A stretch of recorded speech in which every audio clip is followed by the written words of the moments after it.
Good evening. My name is Barbara Satterfield, and I'm the Interim Associate Director of the Wingate Museum of Art. We thank you for joining this evening's program. It's part of the Art at Hendrix exhibition. The exhibition celebrates the artistic life of Hendrix College prior to the establishment of the Wingate Museum of Art. The exhibition is entirely online and can be viewed at the museum's website at wingatemuseum.org. Now, we're hosting this evening's program virtually, but we want to take a moment to acknowledge that the Wingate Museum of Art at Hendrix College occupies traditional homelands of the Osage, Quapaw, and Caddo. We offer respect and gratitude to these indigenous peoples who have cared for the land over generations. Now, our speaker this evening is Victoria Chandler.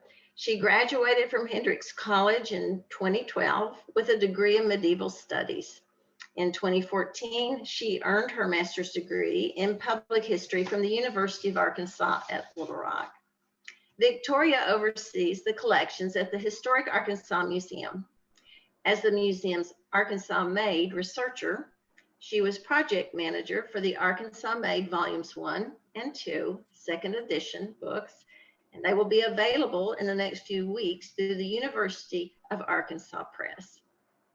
Now, during her presentation, we ask that you continue to please mute yourself. Keep yourself muted to avoid any distractions or disruptions to Victoria's presentations. If you have a question, please do type your question into the chat box. She will address them at the end of her talk. Victoria, welcome and thank you for sharing with us. And I will turn the program over to you. Thank you. Well, thank you for having me. I'm very excited. Let me share my screen. Okay, I hope everyone can see that. Mary asked me to kind of talk about Hendrix art department back sometime last year. She actually initially reached out because Historic Arkansas Museum has one of the largest holdings of Arkansas art nationwide. And so she came over here and was looking through our collections for potential pieces by Hendrix artists to loan for the show. And it's really quite evident pretty quickly that there's not a lot of collated information about the Hendrix art department, especially its beginnings. And even us at Arkansas Made, you know, we wrote these books that are coming out soon that talk about these major Arkansas artists like Louis Friend and Elsie Friend and Frank Govan and Don Marr and all these major important people who largely impacted Hendrix College, but we hadn't really tied it all together. And so it was really exciting to get to work on this because I learned more about Arkansas artists than I knew before. And it was a great excuse to dive into the archives where I might not have had the chance earlier. So it was really great. I just want to give a little background about Arkansas Made. We seek to document and locate Arkansas Made decorative, mechanical, and fine art produced by Arkansas artists and artisans up until the present. We're mainly focused on the date up until 1950, just because the arts kind of explode after that. And we've been doing this for over 40 years, which is really great. And if you ever need references or information about any Arkansas artists in the state, come holler. And we have a huge index on different artisans, from cabinet makers to gunsmiths, silversmiths to the quilters, and to the fine artists. And here's a little sneak peek of our books coming out. And there's the team coming out soon. So we're just waiting for the printers, and COVID is slowing things down. So Hendrix believed art offered a richness and stability and sanity to human life, and that the college has a high duty to lead its students to a genuine understanding of the value of aesthetics in the everyday lives of everyday citizens. This is really the undercurrent of Hendrix College and what and kind of leads Hendrix into creating an art department. And prior to the art department's beginnings, it actually had, sorry, 1 second. It actually started because when merging Galloway College with Hendrix College, and that was a female girls' school that was near Searcy. And art at the time really wasn't taught at Hendrix, wasn't really offered to the boys, but to the girls it was offered as, there was the arts, the musical arts, and then also the expression arts, which is theater. And so the Hendrix eventually merged with all three and kind of, used art teachers from UCA and from various local schools, and they kind of would sub in, teach a class here and there. But it really wasn't established as an art department until much later. In 1936, the Carnegie Institute offered Hendrix College an art teaching set, which sounds very interesting, but it was a vast library of thousands of reproductions, photographs, and an extensive art catalog. It's valued at over $5,000 at the time, which is much more expensive today. This was really exciting because it offered Hendrix students a chance to encounter art that they had never had the chance to before. And it's like you could travel to all the museums in the library at Hendrix. And it also offered a chance to kind of start curating exhibits and showcase, show art, to teach to history classes, to the anthropology classes in different ways. With this, they got the first true art teacher, and her name was Mona Beecher. And she was a graduate of Oberlin College, and she really worked together with Dr. Reynolds to make art happen at Hendrix. You can see I've kind of included right here the art classes that were offered, and it's very interesting to see. A lot of them are elementary drawing and painting, but then it's appreciation of art and history. And then the art and the home was very much related to female artists at the time. And so she had this expansive study, and she herself was a practicing artist and continued to practice even after she left Hendrix. And so,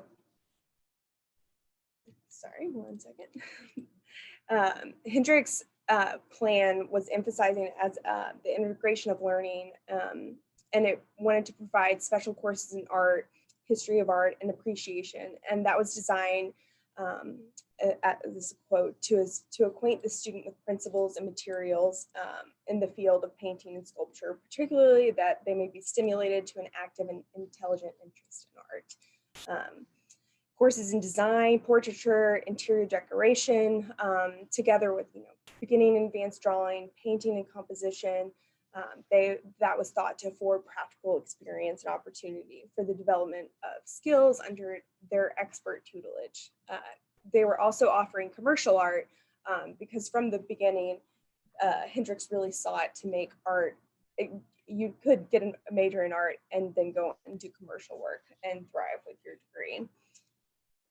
The big kind of leap came in 1938, which is when Harry Lewis Friend was awarded the Carnegie Artist in Residence.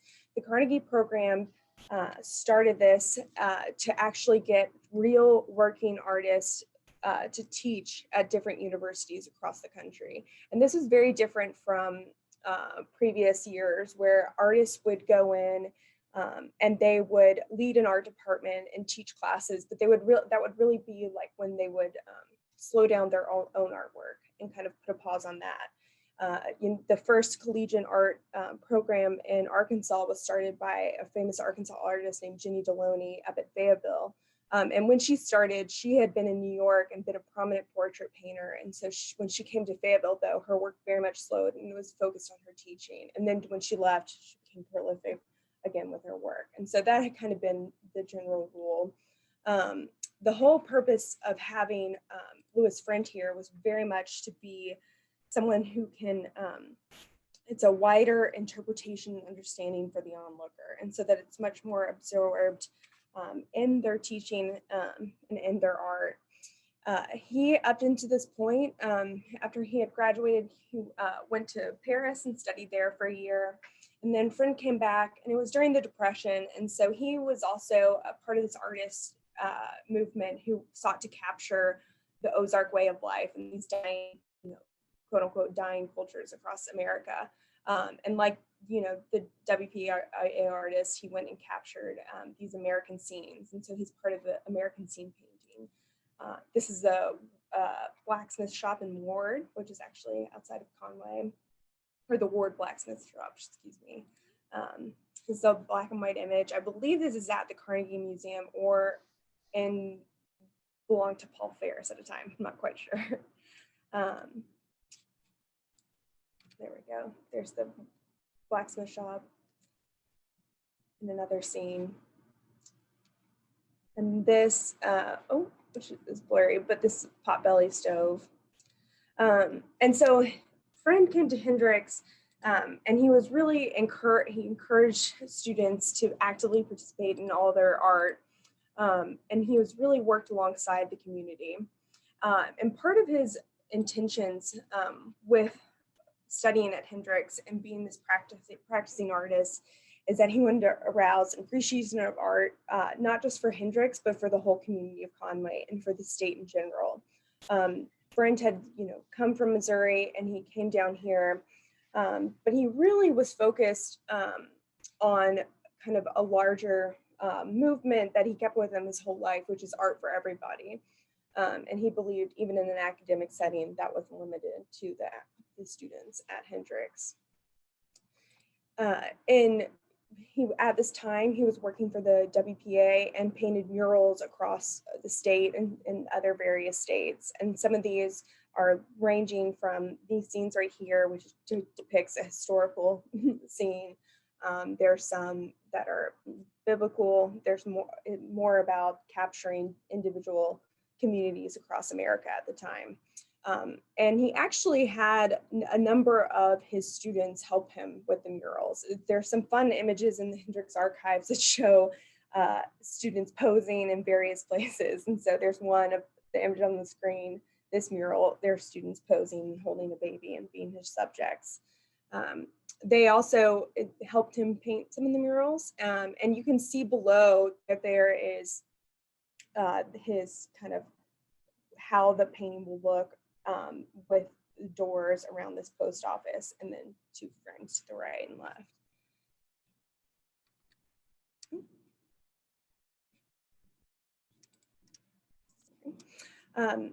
But around the same time that Louis Friend came in, he brought his wife, Elsie Friend. Elsie, who was herself an artist, she was very skilled in painting and traditional mediums, but she was very interested in what they called at the time handicrafts. She was an avid weaver and textile artist. She eventually pioneered some new forms of tie-dye that she published later in many journals. And she also started her interest actually at Hendrix in learning about jewelry. And she is considered one of the modern pioneers of modern jewelry making. She invented this new way to make kind of the quote unquote gems, and they are fused glass, and they're really quite magnificent. But it's interesting because this comes when they're there, a new woman is introduced to the crew whose name is Floy Catherine Hansen. And she herself was an artist who had come from the East Coast in New York. And she had traveled across the country for many years, and she worked with various different institutes from Chicago to Tennessee to New York City. And she was really interested in furniture design and particularly art from Asian art at the time. She was a furniture designer and made her own furniture, which included lacquerware, and that was kind of her specialty. And she's in a lot of design journals from the early 1900s and the 1920s. That's kind of her high movement.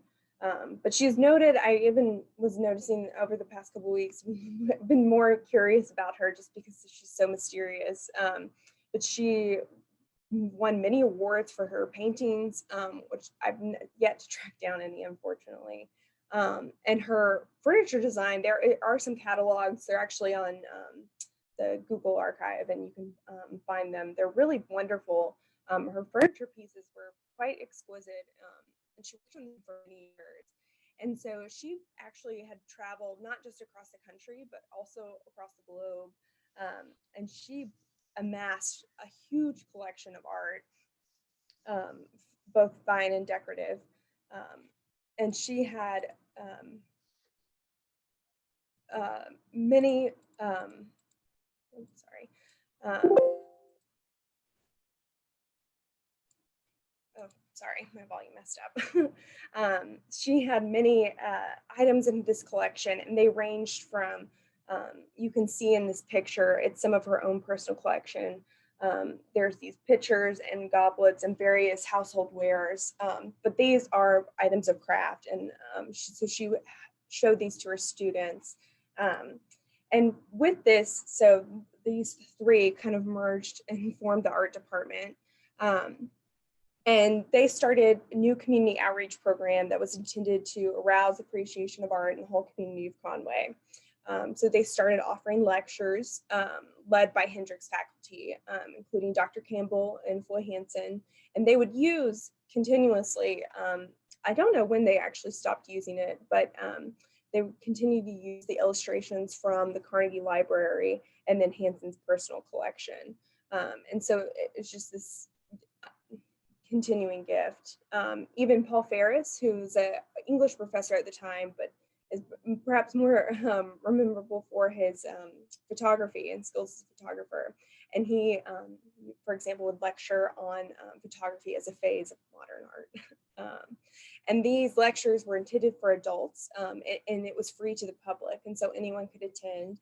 And then they also held classes for children, for local children. And then the Friends would also host weekly sketch sessions, provide live models, and they were free. It was encouraged to tip the models, but otherwise it was free and welcome to, the public was welcome. And the Friends were great because they were encouraging people to come in and just try and dabble in the arts, but they themselves used it as their own session, where they sketched alongside the class and worked on their own projects. And following the new purpose of the art department to make art for everybody, Friend really took that art would be taken to the people. And the music and the speech and art departments kind of grouped together and did a series of field trips across the state. And they were particularly interested in Arkansas art, music, and speech, and documenting these kind of dwindling lifeways and folk tales and song. So in a Zoom meeting, have you ever done very many? I've never done any. And so they hope to offer, concrete and down-to-earth programs that were aimed at the interests of the average person and not the specialist, which was really key and just emphasized over and over again. And they offered to Hendrix students the practical and the appreciative arts. And so in this picture, you can see Elsie Friend is standing at the loom and instructing a student who looks like she's weaving, it looks like a coverlet. But the art department at this point was divided into these two sections, the practical and the appreciative. The Friends taught the practical art along with Martha Berry, who was another instructor at Hendrix. And then Hansen conducted the work in the gallery, and she was known as the curator, even though it is good to point out that she was actually never the curator of the Hendrix art collection. She was only the curator of her own collection, which she brought with herself and then took when she left. Louis Friend taught the traditional 2D art forms from painting and charcoal and drawing, etc. And then Elsie taught weaving, printmaking, woodblock carving, metalworking, and tie-dyeing. But they also worked in anything from bookbinding, sign painting to portraiture was encouraged. And so they kind of covered the whole wide array. They were really encouraging that every class you took or every major you had at Hendrix, you could leave and go out into the world. prepared to take on whatever job. Foy Hansen, she offered courses that were focused on design. Her coming from her furniture design, she translated that into interior design, and also commercial work. And she also fostered local art clubs, not just at Hendrix, but in the community as well. And she later on actually, oh, sorry. Oh, I'm on the wrong side. So during this time, the art is flourishing at Hendrix, even though the Great Depression's going on, World War II suddenly strikes. And here, Louis Friend is enlisted, although he is a conscientious objector. He was commissioned to go to Camp Robinson, which is near in Pulaski County. And there he was commissioned to paint murals for the Army. And so he stayed there, kind of walked away, while his wife and Foy Hansen continued to run the art department. This is a great linoleum cut that Friend did that shows servicemen playing poker. That's really wonderful. But the war was it had a large impact on Louis Friend. He was a very sensitive creature, and his later work reflects his sensitivity mixed in with his very religious upbringing or religious morals as they're developing. But he paints prominently war scenes during this period, and they're just very visceral. This one is called Red Laugh of War, and the soldiers' innards are just thrown out. And this is perhaps one of his most radical images. And he intended these to be protest paintings. The phrase "the Red Laugh of War" was borrowed from a Russian novelist, and the work kind of reveals the horrors of war through the splayed corpse and the entrails of the fallen soldiers. And it's kind of the only thing recognizable is his canteen in his hand, and then helmet, but the rest of him is kind of gone. Later he would do other works, Killed or Be Killed, and even this is actually completed right after the armistice and pieces occurred. And then finally he did perhaps one of his most gruesome pieces, which is Hiroshima, and it's kind of a representation of that act. And then during this time, when Louis Friend is off at the base, Elsie Friend and Foy Hansen get together with Paul Ferris and his wife, and they go to Jerome, Arkansas, to the Japanese internment camps. So during World War II, the Japanese were interred in various places across the country, including in Rower, Arkansas, and Jerome, Arkansas. There are many people captured here, and one of them happened to be an artist named Henry Sugimoto. And there, Henry was, he caught the eye of Paul Ferris, his wife, and Foy and Elsie, and they kind of recognized his work and what he created at Jerome and just how powerful it was. And so together they organized an exhibition at Hendrix, and where they showcased his work. This piece is The Arrival to Jerome, done by the artist, and it's really, really impactful. And so this was also, like Louis's Friend's work beforehand, this was also an act of protest, this exhibition. It was really compelling and poignant, and enabled Arkansans to see primary depictions of life in a wartime camp, painted by a loyal American who was imprisoned there. So it was really motivating. This is a photograph from the professors at the night of the exhibit with the artist and his wife.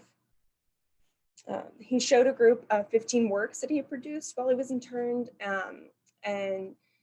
or 12 works, sorry, at Hendrix. And this happened in February of 1944. The show was well received by the students and faculty, partially again, was because the exhibition opened the same day that the US government released an official report on the cruelty experienced by Japanese Americans within internment camps. Paul Ferris and his wife would visit more, and his work, I didn't include it in this PowerPoint, was really impactful of how Paul Ferris captures through photography the scenes of everyday life there in the internment camps. And later, the art department kind of shifts back to all about Arkansas and art for Arkansas.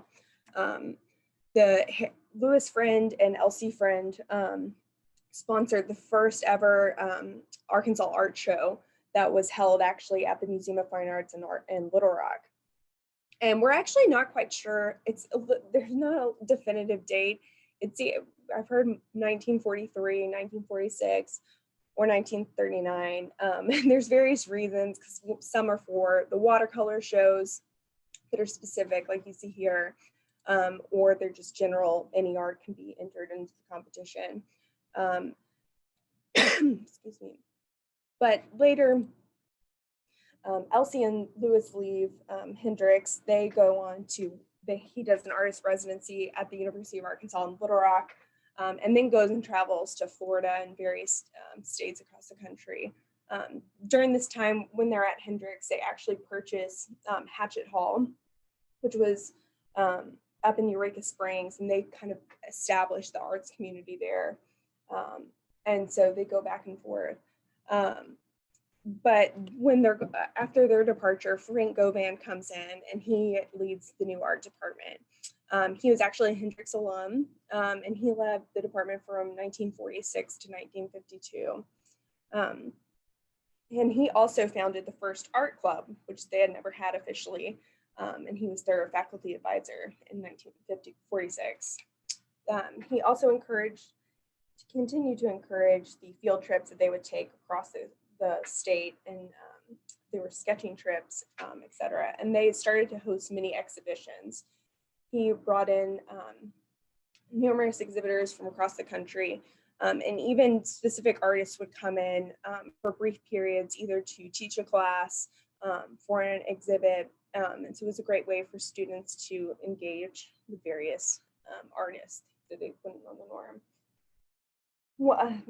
Another artist from Hendrix, who was also during World War II, was Benham Dangers, and he was quite young when he graduated, but he was enlisted in the Army, and he has a great series of portraits of American soldiers that he did while enlisting, one of which is included in this exhibit, and I encourage you to check it out. Frank Govan was also a well-renowned painter in his own right, and he kind of excelled as colorist, as you can tell from this beautiful portrait or painting.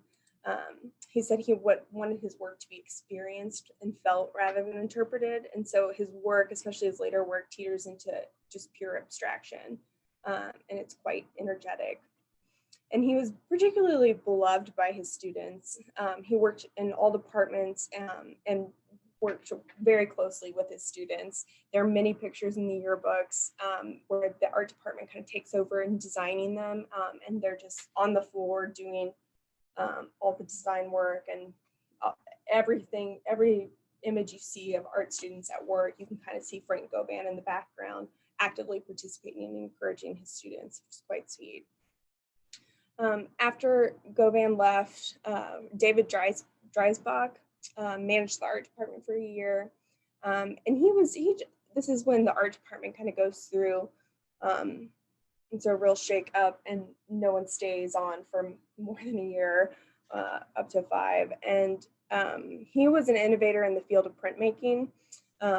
He talked about his work being really autobiographical, and he focused on his work. Though he taught at the same time, he was really focused on his own creations.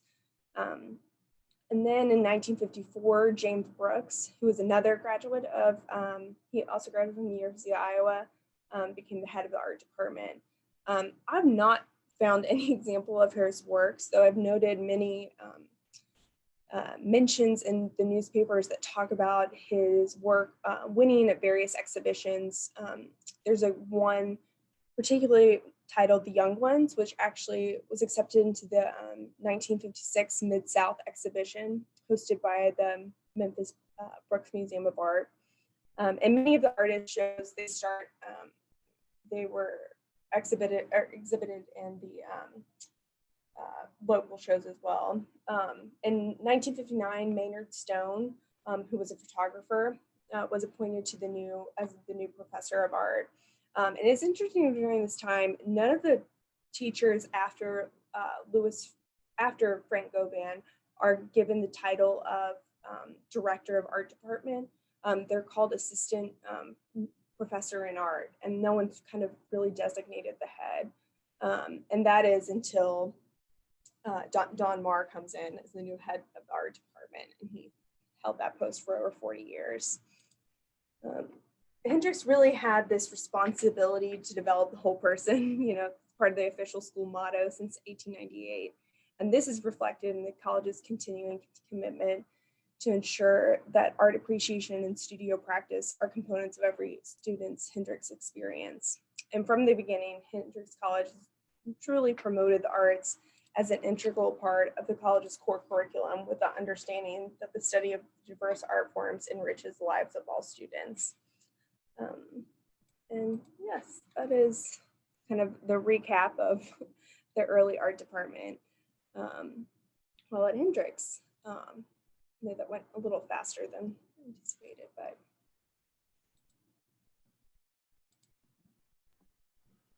Thank you, Victoria. That was wonderful.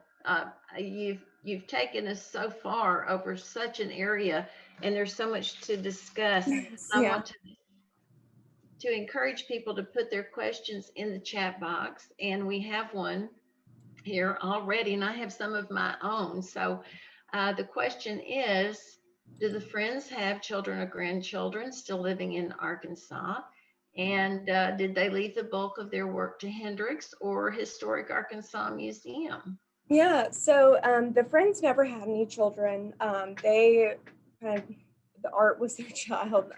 They lived and worked across the country, but came back to Arkansas and really settled down in Eureka Springs, and then later in Little Rock. And there they kind of pioneered the art community. There's kind of there are different stages of art history in Arkansas and kind of the art blossoming here, and particularly art education. The Friends coming to Hendrix is a big kicking off point for a new wave of art education. And they bring that, even though they leave Hendrix, they bring that to the Ozarks. And they establish a community there in Eureka Springs. And that's really exciting because many artists from across the state or across the country, particularly the East Coast, would come down there to likewise be inspired by the Ozarks. But they were there to help teach as well. And then they, over the years, they worked with Bill Worthen, who was the former director at the Historic Arkansas Museum, and Swanee Bennett, the former deputy director, and they bequeathed many works of art. But most of the work by Hendrix artists that Historic Arkansas Museum has came from Winona and Gordon Fay Hall. And they were best friends with the Friends, friends with the Friends. And Winona worked at Hendrix College in the English department with Paul Ferris. And so she was part of the group that went to Jerome Camp and kind of organized the exhibition. She's kind of this minor player. They're more art advocates, even though they dabble in the arts themselves, but they're really patrons of the arts and support people like the Friends and Frank Govan and other people. And they bequeathed their entire collection to the Historic Arkansas Museum on their death. And so that's how we have a bulk of it, which we're very grateful for. It's really wonderful. Victoria, is there any idea? I guess it would be hard to ask you to estimate the breadth of that gift. Does it include Elsie's work as well as Lewis's work? And oh yeah, it's all, a lot of the Friends make up a bulk of it, but they have, they truly were all about Arkansas artists, and so a lot of people, and they were friends with these artists as well, and so especially from the 40s up until the 90s, they really collected just about every Arkansas artist that you've heard of. And so it's really exciting. I think their largest donation contains over 3,000 pieces of work. And some of it's from their own personal collections, like Winona Faye, her parents, they're old Arkansas settlers. And they had, for example, there's these beautiful ladderback chairs that her father made, and then her mother wove the seats for them. So it's this mix of handicraft. She has it in her blood. And so that's when they donate them. Sure. Well, an interesting question too. We have someone who wants to know what is the most significant piece of Friends that would be in the permanent collection at Hendrix? And I'll have to say, being interim associate director, just there for a little bit, I can't answer that. So do you know, Victoria? Or I was going to say the permanent collection is of course still being looked at, and it's in a vault now and being cared for by the museum, but it is a work in progress. So Victoria, do you have an idea about that? The most significant work? No, I don't. And I know that they don't have too many pieces. The permanent collection is quite small. Mhm.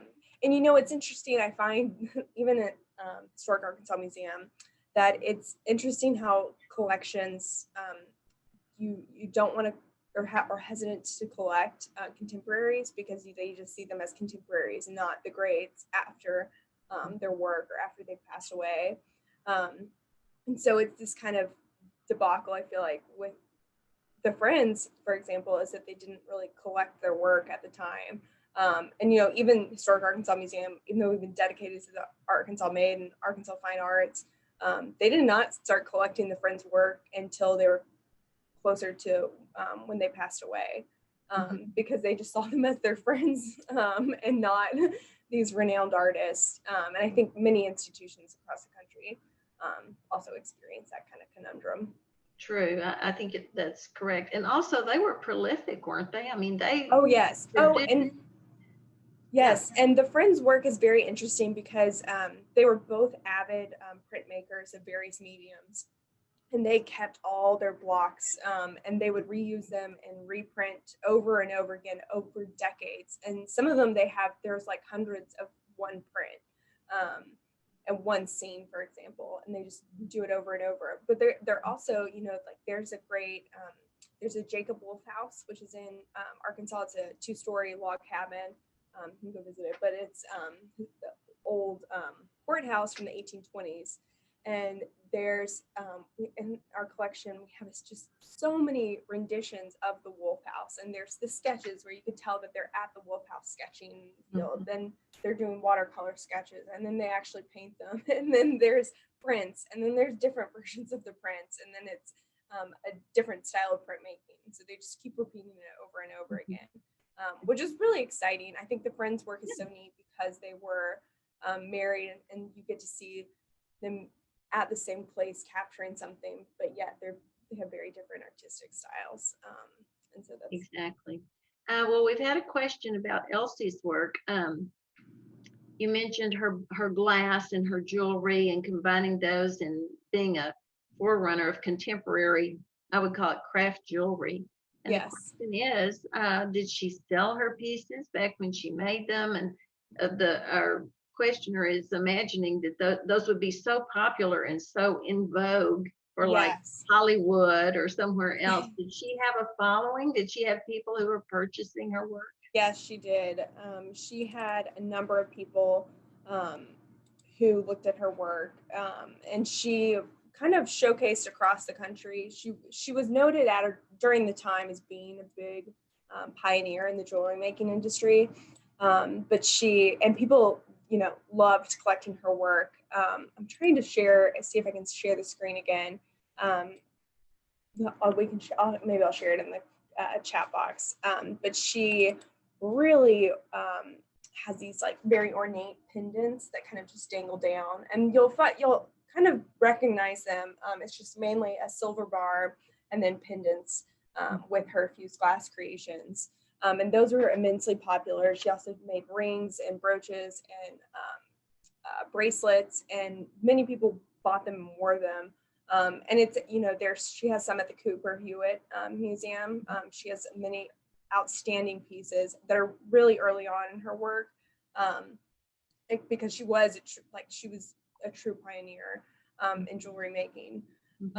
And those pieces are very interesting. We have a great ring that's a little ladybug, and she does all these kind of funky things. But it's interesting because a lot of the jewelry, at least at Ham, that's been donated Ham, has been from friends who just bought it from Elsie. And that's really wonderful because it has such sentimentality attached to it. So. True.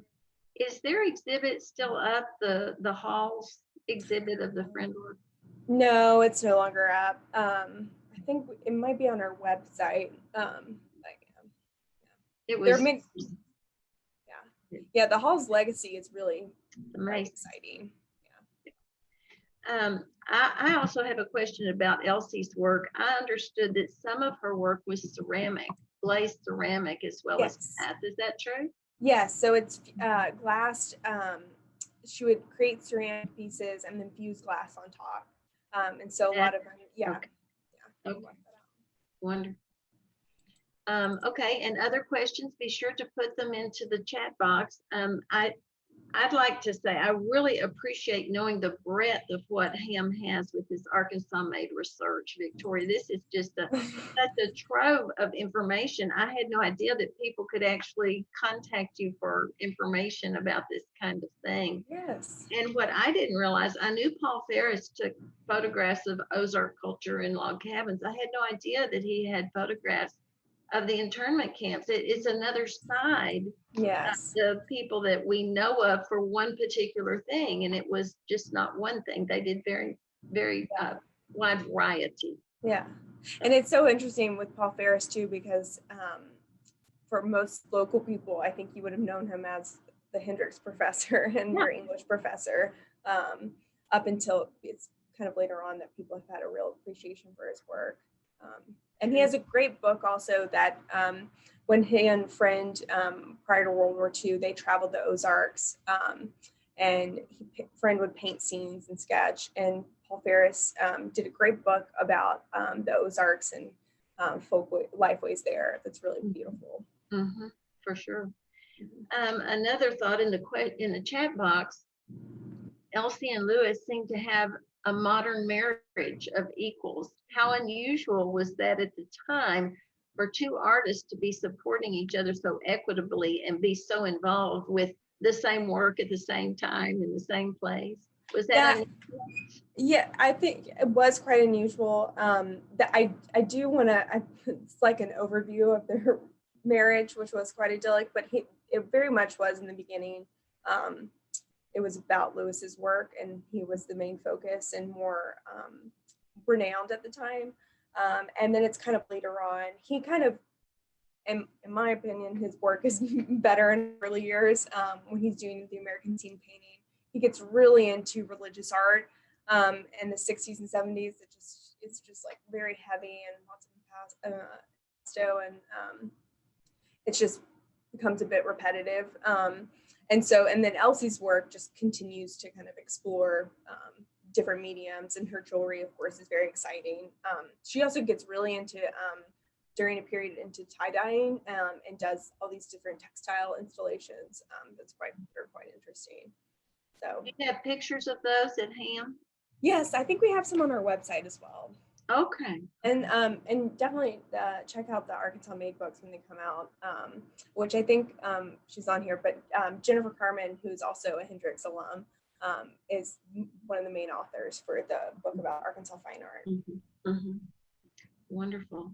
Okay, other questions, anybody? I have one more, but I don't want to, well, since I'm talking. Victoria, is there something about Arkansas artists and Arkansas Made and the research that you've done that you haven't been able to find out yet that you still, want to find out about? Oh yeah, there's so much stuff. I'm working on an article right now about so, you know, we kind of covered the decorative arts, but I've really gotten into these hunting horns that were carved by local artisans. And they're not powder horns just used to store gunpowder. They're for sounding the hounds. And so they're really interesting. They're one of them, we know the maker, and it was made kind of in the late 1880s, 1890s. And that's kind of when this renaissance of hunting starts up, and it's no longer, you know, hunting for survival, hunting for fun, and there are gun clubs, etc. And then there's another hunting horn that we also know the maker, and it's a couple decades later, but they have so many similar details and they were made within 30 miles of each other. And in addition to those two with known provenances, there are 3 others that we think we can attribute to these 2 makers. And so it's kind of establishing this like continuation of craft in the region.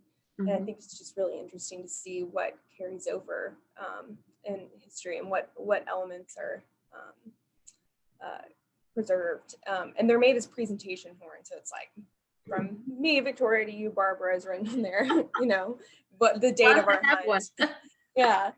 So they're very interesting, but the hunting horn craft is just fascinating to me. I you know, there's lots of like scrimshaw and different design work from East Coast and, you know, whalers and from the 18th century. But the fact that it's at the turn of the 20th century is very unusual, I think, and it's just very peculiar. And we have some other hunting horns in the collection. They're just, yeah, have very interesting elements. So yeah, gotten into that. Well, it's good. That's job security. There's so much more to know. Oh yeah, there's always so much. I mean, that's one of the greatest things about doing this project with Hendrix is I knew so much about the Arkansas artists, but I didn't know that they were connected in these ways, and the influence that they had on each other was quite remarkable. So it was great work for our own archives to add that to these artist files and kind of expand their biographies. Well, I think we'd mentioned before to you that your knowledge, your interest, and your position at HAM came together at a wonderful time to benefit the Art at Hendrix exhibition. And I want to encourage everybody to continue to look at the Wingate URL, wingatemuseum.org. We really thank you, Victoria, for sharing your knowledge and expertise with us this evening. It's been fascinating. And for additional programs, please, you all do go on to see the virtual Art at Hendrix exhibition, which is online. But we also have exhibitions in-house this year. We're just delighted to be able to have several on view now, 2 on view now, and 1 that will be on view starting February 8th. So go to wingatemuseum.org/events and find out about the exhibits and the wonderful virtual programming that our education department has put together. There's so much for you to see and enjoy, and we hope that you will do that. Okay, any other questions before we say good evening? Thank you all for coming. Thank you all for getting to treat yourselves to all of this wonderful information about the early years at Hendrix. We'll hope you will come back for our additional panels. I believe we still have, is it 3 more, I think, or believe me, you have just got to check our website. There is so much going on and you don't want to miss it. It's all based in beautiful artworks with wonderful stories and interesting artists. So please do bookmark us, just bookmark us and check us all the time. Okay, thank you so much for coming. Thank you, Victoria. You all have a lovely evening. Good night. Night.